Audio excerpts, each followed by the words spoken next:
It was once again time for the O'Neill Highland Open, and for the second edition of this most northern surf event in the world, some of the planet's best WQS surfers made their way to the north coast of Scotland.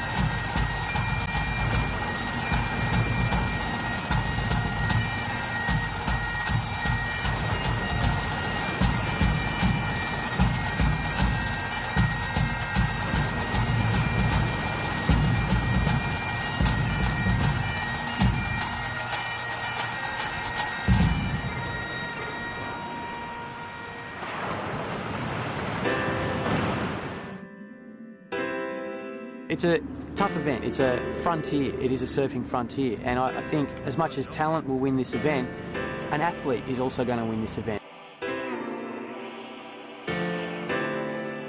The talk for the last month has been to come to here because we're so stoked to come somewhere different. The town's awesome, the scenery's amazing, the surf's going to get good. I've seen the photos of what's available, and the boys are just pumped to be somewhere where it's completely different from the norm, and it's just an amazing cultural experience for everyone to be here, and that's what's The event is upgraded to a prime 6-star event this year. We started as a 5-star QS last year.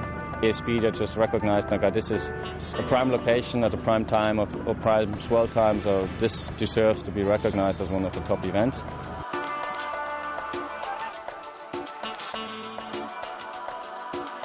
Just decided within 45 minutes either way from Thurso.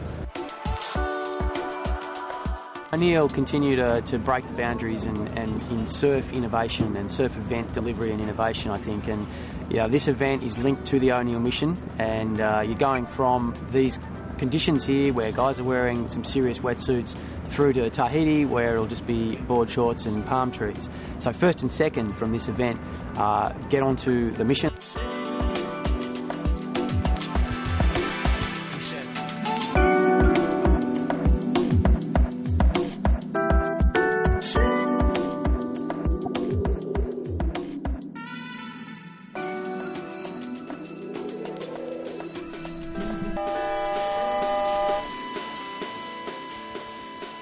The mission was surely in the back of the mind of some of the surfers that started the O'Neill Highland Open in the round of 144. The youngest competitor, 14-year-old John Florence from Hawaii, surfed well, but didn't make it into the next round. One of Great Britain's finest surfers, Sam Lemiroy, was probably more at home in the cold Scottish water than most of his competitors, and he qualified for the heat of 96. Charles Martin from Guadeloupe was another young competitor who showed his skills, but also some of the more experienced pros like former World Championship Tour surfer Nathan Hedge from Australia had to surf from the round of 144.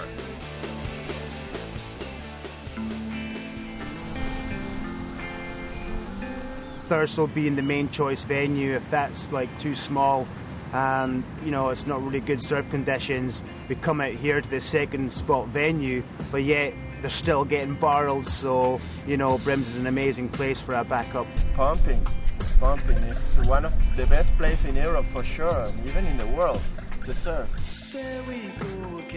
You've got three waves. You've got the point, which is like a low tide reef break, and you've got the cove, which is like in between, which is like another right hand reef break, and then you come to the bowl, which is like the main kind of mid high tide wave.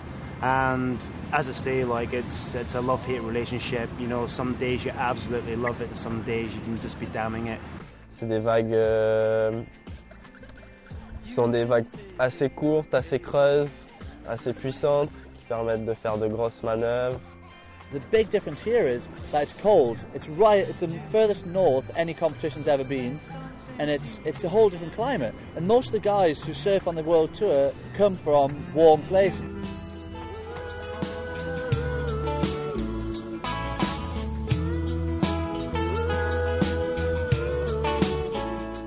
The second day of competition at the O'Neill Highland Open saw unseasonably warm temperatures and clear blue skies, and the round of 96 got underway in perfect 6-foot swell, going left and right on the point.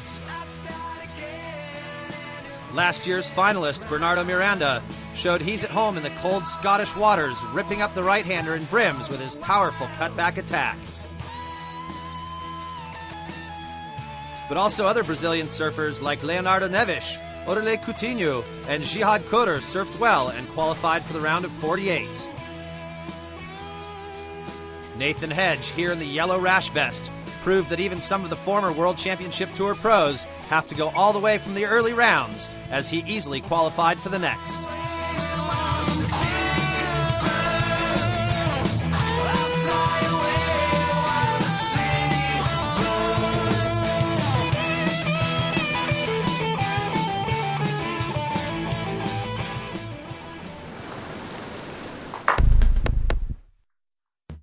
I think it's about 5 degrees, but it's more of a novelty than anything. I mean, I've never ever worn booties and gloves in Australia. It doesn't get that cold, it only gets to like 13 degrees, so it's like almost, it's fun to put it all on. Put your boots on, put your hood on and get out there, but it's freezing. As soon as your face goes underwater, it starts to sting. Jeez, it's a big transition, you know. Surfing in board shorts all year round at home, it's a big change when you come and you start putting gloves and booties on. I mean, I'd never surfed with gloves on before in my life, or hood, before I came to Scotland, and so that was the first.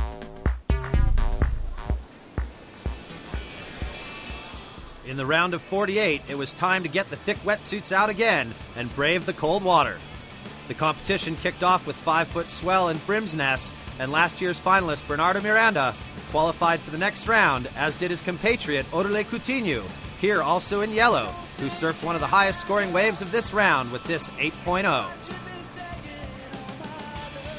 Australian star Jared Howes also started to feel at home in the cold waters of Scotland, and he qualified with ease for the round of 24.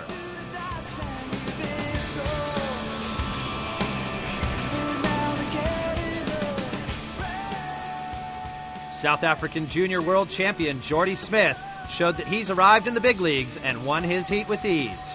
But the most interesting heat in this round was the battle between defending O'Neill Highland Open champion Russell Winter, here in yellow, former World Championship Tour star Nathan Hedge, and 17-year-old Charles Martin from Guadeloupe. Hedge dominated the heat and won it, but it was Charles Martin who snatched away second spot from Russell Winter and eliminated the defending Highland Open champion already in the round of 48.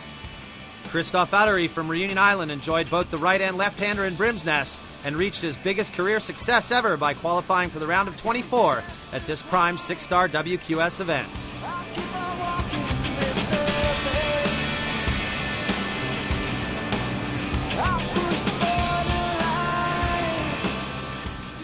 David Weir, here in the red rash vest, also surfed solidly, easily winning his heat. But the highest scoring wave of the heat belonged to American Shea Lopez, who was awarded a 9.5 for his powerful top-to-bottom turns.